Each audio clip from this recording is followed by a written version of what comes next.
Hello students, welcome to the YouTube channel Be Prepared for UGC NET. Don't forget to subscribe the channel and press the bell icon for latest videos update. Hello students, my name is Shifali Bajaj. Welcome to the channel. आपको इस channel पर NT-NET paper 1 and paper 2 commerce से related videos मिल जाएंगी और आज जो topic हम आज इस चैनल के थ्रू करने जा रहे हैं वो रहेगा आपका रिसर्च एप्टीट्यूड का। रिसर्च एप्टीट्यूड की हम सीरीज जो है यहाँ पर कर रहे हैं। ओके, अभी तक अगर आपने मेरे चैनल को सब्सक्राइब नहीं किया स्टूडेंट्स तो चैनल को सब्सक्राइब कर लेना। आज का टॉपिक जो हमारा रहेगा रिसर्च एथिक्स का रहेगा। Very very important topic. हमारी जो ये सीरीज चल रही है रिसर्च एप्टीट्यूड की, वो एक्चुअल में जितने भी इंपॉर्टेंट टॉपिक्स हैं हमारे प्रीवियस ईयर क्वेश्चंस को देखते हुए वो सब हम यहाँ पर कवर कर रहे हैं। अगर अभी तक आपने जो है इस सीरीज के बाकी लेक्चर्स को नहीं देखा है तो वो भी जरूर देखेगा। आज हमारा 5th लेक्चर है इसके ऊपर। हम आज करने वाले हैं रिसर्च एथिक्स के प्रिंसिपल्स। प्रिंसिपल्स क्या है, एथिक्स क्या है? फर्स्ट ऑफ ऑल एथिक्स होते हैं हमारे रूल्स, कुछ रेगुलेशंस जो कि रिसर्चर को फॉलो करने होते हैं जब वो रिसर्च वर्क कर रहा है। ठीक है, और रिसर्च एथिक्स के प्रिंसिपल्स क्या हुए? उनके सिद्धांत, मतलब कि उनका बेस, जहां से एथिक्स निकल कर आए हैं। जब हम एथिक्स को समझेंगे, जब हम एथिक्स को समझने जा रहे हैं तो वहां पर प्रिंसिपल्स को पढ़ना भी बहुत जरूरी है कि क्या सिद्धांत है जिनके आधार पर हम ये रिसर्च एथिक्स के बारे में पढ़ते हैं। काफी इंपॉर्टेंट टॉपिक है आज की क्लास का भी। ओके, तो ध्यान से सुनिएगा। Yes students, number of ethical, कई तरह के एथिकल प्रिंसिपल्स है, कहा गया है जैसे कि अंडर ग्रेजुएट अगर आप रिसर्च कर रहे हो, चाहे आप मास्टर लेवल पर रिसर्च कर रहे हो, जिन्हें आपको फॉलो करना जरूरी है। ऐसे बहुत सारे एथिक्स हैं, प्रिंसिपल्स हैं। ठीक है, तो एथिक्स और प्रिंसिपल्स क्यों बनाए गए हैं? बिकॉज एक तो सबका फायदा हो सके। मान लीजिए अगर आप रिसर्च कर रहे हैं, उसके ऊपर मेहनत कर रहे हैं तो ऑफकोर्स किसी को उसका बेनिफिट मिल सके और डू नो हार्म, किसी को कोई नुकसान ना पहुंचे। ये दो कारण होते हैं रिसर्च एथिक्स को बनाने के लिए, कि सबका फायदा हो और किसी को किसी भी तरह का नुकसान या हार्म ना हो। ठीक है, हर एक कंट्री का अपने खुद के रिसर्च एथिक्स हैं, अलग अलग एथिकल प्रिंसिपल्स हैं और उन्हीं प्रिंसिपल्स को जो ये जो है हम कहते हैं कि जो ये एथिकल प्रिंसिपल्स हैं हमारे सिर्फ एथिक रीजन से ही जरूरी नहीं है, प्रैक्टिकली भी बहुत जरूरी है। बिकॉज अगर आप मान लीजिए रिसर्च एथिक्स फॉलो करते हुए अपनी रिसर्च वर्क को कर रहे हैं तो चांसेस है कि आपकी रिसर्च जो है वो किसी भी तरह से क्रिटिसाइज नहीं की जाएगी। अगर मान लीजिए आप रिसर्च वर्क करते टाइम किसी भी एथिक्स को फॉलो नहीं कर रहे, ऑफकोर्स उसका क्रिटिसिज्म किया जाएगा, उसका जो है कमी निकाली जाएगी।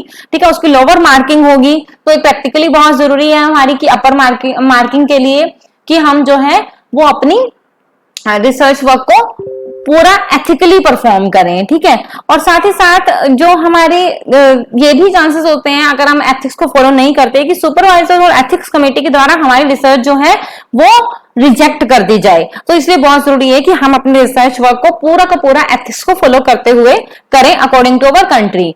तो यहाँ पर बेसिक प्रिंसिपल्स कौन कौन से रिसर्च एथिक्स के हैं वो आज हम पढ़ने वाले हैं, जो कि minimising the risk of harm के रिस्क को मिनिमाइज करना, ऑब्टेनिंग इन्फॉर्म्ड कंसेंट, किसी से सहमति ऑब्टेन करना, प्रोटेक्टिंग एनोनिमिटी और कॉन्फिडेंशियलिटी, किसी की सीक्रेट इंफॉर्मेशन को प्रोटेक्ट करना, डिसेप्टिव प्रैक्टिसेस को अवॉइड करना, मतलब कि किसी से कुछ ना छुपाना, और राइट टू विड्रॉ, हर एक को कभी भी विड्रॉ करने का राइट देना। अब इसके बारे में पूरा डिटेल में हम आगे समझेंगे। प्रिंसिपल 1 हम करने जा रहे हैं किसी के भी रिस्क को, हार्म को मिनिमाइज करना, मतलब कि आपके पार्टिसिपेंट्स जो भी हैं, आपने जिनसे भी इंफॉर्मेशन ली है, कोशिश करो एज अ रिसर्चर आपके जो पार्टिसिपेंट्स हैं वो हार्म ना हो, कोई डिस्कंफर्ट उनको फील ना हो।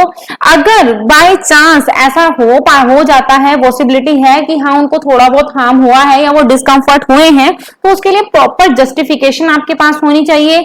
उसके लिए आपको करना क्या क्या होगा, मतलब कि ये जो प्रिंसिपल हमारा प्रॉपरली फॉलो हो सके उसके लिए हमें क्या क्या सिनेरियोज फॉलो करने होंगे। फर्स्ट वन इज मतलब कि पार्टिसिपेंट को ये अच्छे से मतलब कि इलिस्ट्रेट करो, समझाओ कि उनका किस तरीके से हम जो है उनके लिए प्लानिंग करो कि किस तरीके से हम उनका हार्म को रिड्यूस करेंगे कि उनको कम से कम नुकसान हो, कम से कम डिस्कंफर्ट फील हो। ठीक है, उनकी सहमति लेना, इन्फॉर्म्ड कंसेंट और डिटेल डीब्रीफिंग, उनको एक तरह से डिटेल के अंदर और इन शॉर्ट, साथ ही साथ डिटेल भी और इन शॉर्ट भी अपनी रिसर्च वर्क के बारे में बताना। ठीक है, उसके बाद कई तरह के हार्म हो सकते हैं। फिजिकली हार्म हो सकता है, कोई पर्सन साइकोलॉजिकली हार्म हो सकता है, उसको स्ट्रेस वगैरह फील हो सकता है, सोशली उनको डिसएडवांटेज फील हो सकता है, भेदभाव फील हो सकता है, तो या कोई फाइनेंशियली उसको हार्म हो सकता है, तो कई तरह के हार्म हो सकते हैं। बट यहाँ पर बात यह आती है कि क्या मतलब कि क्या चीज को हार्म माना जाएगा। रिसर्चर जो है अगर उसने इंटेंशनली सामने वाले को हार्म नहीं किया है और वो कोशिश कर रहा है कि उसके हार्म को किसी भी तरीके से मिनिमाइज किया जाए, तो ये माना जाएगा कि ये प्रिंसिपल प्रॉपरली फॉलो हुआ है। मतलब कि चाहे वो थोड़ा बहुत हार्म हुए हो, लेकिन रिसर्चर ने अपनी तरफ से पूरी कोशिश की है कि हार्म को मिनिमाइज किया जा सके, और उसने ऐसा इंटेंशनली नहीं किया है कि सामने वाले को कोई नुकसान पहुंचे, तो वो हार्म नहीं माना जाएगा। ठीक है, तो किसी भी तरह का हार्म हो, चाहे उनकी प्राइवेसी भंग हो रही है, चाहे उनको साइकोलॉजिकली जो है धक्का पहुंच रहा है, चाहे उनको फिजिकली जो है वो हार्म हो रहा है, सोशली डिसएडवांटेज फील हो रहा है, तो इस तरह का कोई भी हार्म जो है हमें कोशिश करनी होती है एज ए रिसर्चर। पहली बात तो हार्म हो ही ना, बट अगर हो रहा है तो वो कम से कम हो। ठीक है, ओके। प्रिंसिपल 2 क्या आ गया? Obtaining informed consent. सामने वाले पर्सन से, जो भी तुम्हारे रिसर्च वर्क के पार्टिसिपेंट्स हैं, उनसे पहले अपनी जो है कंसेंट लो, उनकी सहमति लो। कैसे सहमति लो? एक तो उनको पहले बताओ कि आप जो है, जो आप इंफॉर्मेशन दे रहे हैं वो एक रिसर्च वर्क के अंदर दे रहे हैं। मतलब मान लीजिए हम जो है सामने वाले पर्सन से एज ए सिंपल बातें करते हुए इंफॉर्मेशन ले रहे हैं, तो दैट इज रॉन्ग। हमें जो है उन्हें प्रॉपरली बताना होगा कि वो एक रिसर्च वर्क का हिस्सा बनने जा रहे हैं, और ये रिसर्च वर्क किस लिए जरूरी है ये चीज उनको बतानी होगी। इसके लिए उनको पर्पस बताना जरूरी है रिसर्च वर्क का, कौन से मेथड्स हम यूज करेंगे, क्या क्या आउटकम्स रिजल्ट्स निकल के आ सकते हैं, क्या डिस्कम्फर्ट, क्या इनकन्वीनियंस, क्या रिस्क उनको खुद को हो सकता है।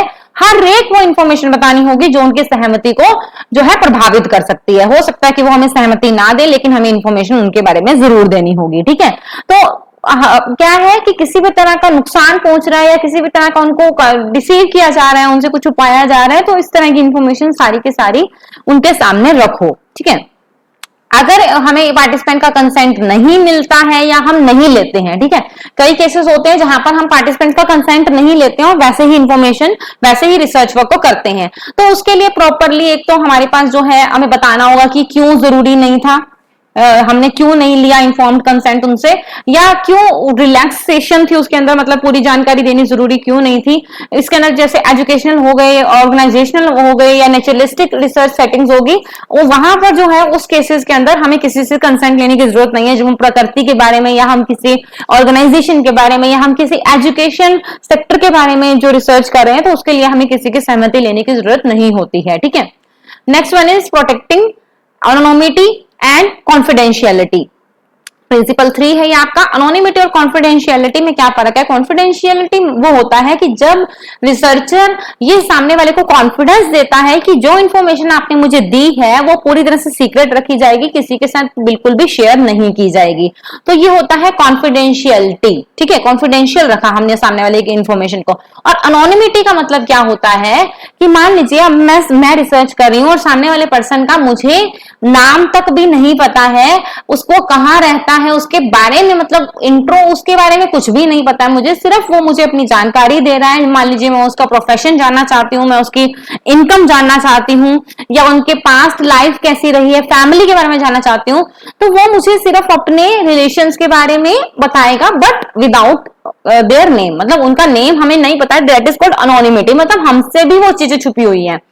तो सामने वाले की अनोनिमिटी को बरकरार रखना, उसकी जो है कॉन्फिडेंशियलिटी को बरकरार रखना, ठीक है, उसको प्रोटेक्ट करना। पार्टिसिपेंट आफ्टर ऑल जो पार्टिसिपेंट्स हैं typically only be the willing volunteer information, जो इन्फॉर्मेशन वो देना चाहते हैं वो प्रोवाइड करवाएं, प्राइवेट और सेंसिटिव इन्फॉर्मेशन को वो छुपा सके। ठीक है, अगर रिसर्चर जो है वो कॉन्फिडेंस में लेगा, उनको कहेगा कि हाँ मैं आपकी इंफॉर्मेशन को बिल्कुल छुपा के रखूंगा, किसी के सामने शेयर नहीं करूंगा, तभी वो अपनी सेंसिटिव इन्फॉर्मेशन और प्राइवेट इन्फॉर्मेशन दे पाएंगे। ठीक है, अगर डाटा कॉन्फिडेंशियल ना रखा जाए, किसी भी तरह से डाटा को स्टोरेज करते टाइम किसी के हाथ लग गया, एनालाइज करते टाइम हाथ लग गया, या किसी भी तरह से हमने उसको एनालाइज किया या पब्लिकेशन प्रोसेस के दौरान वो सामने आ गया डाटा, तो इससे जो है वो पार्टिसिपेंट हार्म होगा। ठीक है, इसलिए हमें उसकी सारी की सारी जो भी इंफॉर्मेशन हमने कलेक्ट की है उसे कॉन्फिडेंशियल या अनोनिमस जैसा रखने की जरूरत है वैसे रखेंगे। लेकिन कई बार क्या होता है, पॉसिबिलिटी होती है कि हमें सामने वाले की आइडेंटिटी या उसके कुछ व्यूज जो हैं, हम सारी इंफॉर्मेशन तो छुपा के नहीं रख सकते ना, तो हमें जो है सामने वाले को कुछ सामने वाले की आइडेंटिटी और व्यूज जो है वो रखने पड़ते हैं कई बार सामने। तो उसके लिए परमिशंस लो, ठीक है, कि आपकी ये इन्फॉर्मेशन हमें देनी पड़ेगी। या कई बार क्या होता है, अल्टरनेटिव ये होता है कि परमिशन लेने की भी जरूरत नहीं है, हम आइडेंटिफायर्स को बदल देंगे, मतलब कुछ ऐसे वर्ड जिनसे उनके बारे में पता चले वो चीजें हम नहीं रखेंगे, उनका नाम नहीं रखेंगे, उनका ज्योग्राफिकली वो किस एरिया में रहते हैं वो नहीं रखेंगे, उसके आसपास का कुछ मिलता जुलता नाम, जैसे अब सविता नाम था लड़की का, ठीक है, उसका हमने सुनीता ले लिया, या हमारा राहुल था नाम, हमने रोहित ले लिया। तो ये इस तरह के जैसे हम अप्रोक्सीमिक्स वर्ड यूज कर लेंगे, ठीक है। तो इस तरीके से हम जो है वो अपनी रिसर्च वर्क को कर सकते हैं सामने वाले की इंफॉर्मेशन को प्रोटेक्ट करते हुए, ठीक है। फोर्थ प्रिंसिपल पर अभी हम आ गए हैं, अवॉइडिंग डिसेप्टिव प्रैक्टिसेस। डिसेप्टिव मतलब होता है छुपाना, डिसेप्शन होता है छुपाना, कोवर्ट रिसर्च होती है एक तरह से छुपी हुई रिसर्च, ठीक है। इसके अंदर क्या होता है, कोवर्ट रिसर्च के अंदर जो आइडेंटिटी है ऑब्जर्वर की, मतलब सामने वाले को पता नहीं है कि जो मेरे सामने वो पर्सन बैठा है वो ऑब्जर्वर है, वो रिसर्चर है, ठीक है, उसकी आइडेंटिटी छुपा लेना या रिसर्च का जो पर्पस जो है वो उनको ना बताना। तो इस तरह के केसेस के अंदर जो है हम डिसेप्टिव प्रैक्टिसेस जो है कई बार करते हैं, लेकिन अवॉइड करने की कोशिश की जानी चाहिए। कोवर्ट जो रिसर्च है उसे कम से कम करने की कोशिश की जानी चाहिए। कई बार जो है होता है कि पॉसिबल ही नहीं है कि सबको बताया जा सके कि पर्टिकुलर रिसर्च जो है वो क्यों की जा रही है, क्या रिसर्च की जा रही है। और ओवर्ट ऑब्जर्वेशन और नॉलेज जो है, knowledge of the purpose of research, वो पर्टिकुलर फिनोमिना को चेंज कर सकती है स्टडी के। मतलब क्या मतलब है कि अगर मान लीजिए हम ओपनली रिसर्च करते हैं, कई बार क्या होता है कि हम ओपनली रिसर्च करते हैं, हम बता देते हैं कि हाँ हम आपसे ये इंफॉर्मेशन लेना चाहते हैं, तो सामने वाले का आंसर हमारे थ्रू बदल जाएगा कि हाँ ये इसके बारे में इंफॉर्मेशन लेना चाहते हैं, तो वो पॉजिटिव उसके थ्रू हो जाएगा ना उस तरीके के लिए आंसर। तो इसलिए हम चाहते हैं कि जो है वो सामने बिल्कुल एकदम वैसा ही आए, तो इसके लिए हम सामने वाले को कोवर्ट रखते हैं, कई हद तक हम जो है इंफॉर्मेशन छुपाते हैं, लेकिन कोशिश यही होनी चाहिए एक रिसर्चर की कि कम से कम इंफॉर्मेशन या अवॉइड ही करना चाहिए डिसेप्टिव इंफॉर्मेशन, डिसेप्टिव प्रैक्टिसेस को, ठीक है। ओके, यहाँ पर देखो एग्जांपल्स देखे गए हैं, सिनेरियो ए, सिनेरियो बी, दो तरह के सिनेरियोज हैं, समझने की कोशिश करना। यहाँ पर क्या लिखा गया है, आप जो है वो एक रिसर्च वर्क कर रहे हो, लुकिंग एट प्रेजुडाइज के न्याय की तरफ देखते हुए, तो आपने क्वेश्चनियर दिया to complete the measures they are prejudiced. It is not obvious from the of question that this is the case. Question से नहीं समझ आ रहा कि मतलब कि क्या चीज जो है वो पूछी जा रही है, किस लिए जो है वो रिसर्च वर्क की जा रही है। पार्टिसिपेंट जो है उनको रिसर्च में नहीं बताया कि वो उनके प्रेजुडाइज के बारे में जानना चाहते हैं, मतलब कि वो कितने न्यायिक हैं, कितने सही हैं। It is felt that alter, मतलब अगर उनको बता दिया जाएगा तो वो जरूर अपना जो है वो पॉजिटिव बिहेवियर दिखाएंगे। आफ्टर ऑल कुछ लोग जो है would be happy if the other thought they were prejudiced, मतलब कि कुछ लोग तो खुश हो जाएंगे और दूसरे लोगों को लगेगा कि हाँ वो प्रेजुडाइज हैं, मतलब कि वो भेदभाव करते हैं लोगों से। As a result participants knew that, अगर रिजल्ट मतलब कि क्या हो कि पार्टिसिपेंट को पता लग जाए कि हाँ स्टडी का पर्पस ये है कि वो हमारे प्रेजुडाइज को समझना चाहते हैं कि हम कितना भेदभाव करते हैं, तो ऑफ कोर्स वो रिस्पॉन्सेज ऐसे देंगे जिसके अंदर लेस प्रेजुडाइज दिखे कि हम भेदभाव करते ही नहीं है, ठीक है। तो ऐसे केसेस के अंदर जो है वो रिसर्च का जो पर्पस है वो बताना जो है छुपाना जरूरी हो जाता है। सिनेरियो बी क्या है, अगर आप ये समझना चाहते हैं कि ऑर्गेनाइजेशन कल्चर जो है वो सिंगल फॉर्म के अंदर कैसा है, तो यू फील दैट ऑब्जर्वेशन एक अच्छा तरीका है उस टाइम पर, हम क्योंकि हम नेचुरलिस्टिक सेटिंग के अंदर एकदम जाकर ऑब्जर्व करेंगे। आपको ये लगता है कि अगर आप मान लीजिए खुद बता के जाते हैं कि हाँ मैं इस तरह का रिसर्च कर रहा हूँ, तो एम्प्लॉइज अपने आप से अच्छे से काम करने लग जाएंगे ना, वो अलग से जिस तरीके से वो काम नहीं करते उससे अच्छे से करने लग जाएंगे। जैसे अब देखिए सुपरवाइजर के बारे में अगर सबको बताओ कि सुपरवाइजर आ चुका है तो सारे अपना काम जो है अच्छे ढंग से करने लग जाते हैं, लेकिन अगर सुपरवाइजर का किसी को पता ना चले तो वो अपना जैसा काम करते हैं वो वैसे का वैसे करते रहेंगे। तो इस तरीके से हम क्या है अंडर कवर जाते हैं इस तरह के केसेस के अंदर, या एक स्टोरी से बनाकर जाते हैं कि अपना आइडेंटिटी छुपाकर जो है वो ऑर्गेनाइजेशन के अंदर जाते हैं नेचुरलिस्टिक सेटिंग्स को समझने के लिए। वायलिस्ट इस तरह की कोवर्ट रिसर्च और डिसेप्टिव प्रैक्टिसेस जो है वो इंटेंशनली यूज की जाती हैं और इसे कंट्रोवर्शियल भी देखा गया है, मतलब इसके अंदर मतलब वो भी माना जाता है, कंट्रोवर्सी माना जाता है कि ऐसा नहीं करना चाहिए। It can be argued that they have a place in research, लेकिन यहाँ पर यह भी कहा जाता है, इसके बारे में भी आर्ग्यूमेंट है कि हाँ उनकी एक जगह है रिसर्च के अंदर, ये भी बहुत जरूरी है कुछ छुपाना भी, तो इसलिए अभी इसके अंदर थोड़ी सी कंट्रोवर्सी है। लेकिन यहाँ पर जो सिद्धांत हमारे पास यही है कि कोशिश करो अवॉइड करने की इसे, ठीक है, कम से कम करने की, कि कोई भी इंफॉर्मेशन किसी से छुपी ना हो। Last one is fifth is very important, right to withdraw. अब क्या है यहां पर, कोवर्ट मान लीजिए ऑब्जर्वेशन की जा रही थी, छुपा के जो है वो एक ऑब्जर्वेशन की जा रही थी, पूरी तरह से इंफॉर्मेशन नहीं दी गई थी और इंफॉर्मेशन बतानी भी पॉसिबल नहीं थी। उस टाइम पर रिसर्च पार्टिसिपेंट को अगर पता लग जाता है कि हाँ ये रिसर्च वर्क उनके ऊपर की जा रही थी, तो उसके पास प्रॉपरली राइट है कि वो कभी भी विड्रॉ कर सकता है रिसर्च प्रोसेस से, जरूरी नहीं है वो फिर भी हिस्सा बना रहे, ठीक है। उसके पास खुद के पास राइट है, वो किसी भी स्टेज पर रिसर्च प्रोसेस की वो जो है उसे छोड़ के जा सकता है, पूरा अधिकार है उसे।